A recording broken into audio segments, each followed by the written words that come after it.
प्रिय बंधुगण समस्त को मास्टर विनायक चैनल को स्वागत।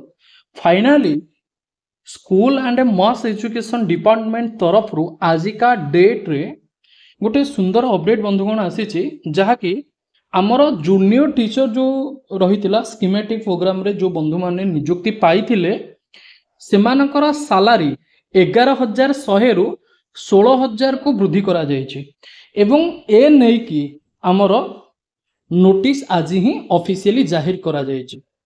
पूर्वर कौन होता ना आमर मुख्यमंत्री एटा को डिक्लेयर करथिले किंतु गवर्नमेंट तरफ कौन भी ऑफिशियल नोटिफिकेशन आसी नथिला तथा शिक्षा विभाग रो कौन नोटिफिकेशन आसी नथिला। फाइनली नोटिफिकेशन आसीगला एवं एटा यथा शीघ्र लागू है कि जूनियर टीचर रे नियुक्ति पाइथिबा कनिष्ठ शिक्षक आमे कहि परिबा तो से कनिष्ठ शिक्षक बंधु मान को सालारी दिया जिवो यही नूतन पे स्केल माध्यम रे। तो यही अपडेट को निज बंधु मान को शेयर करंतो जादर कि सेमाने मध्य अपडेट पाई परिबे। मास्टर विनायक चैनल रे नुआ अछंती चैनल को सब्सक्राइब करके ऑल नोटिफिकेशन ऑन करि नेबे जादर कि एजुकेशन रिलेटेड प्रत्येक अपडेट आपण माने पाई परिबे। जय हिंद, जय जगन्नाथ।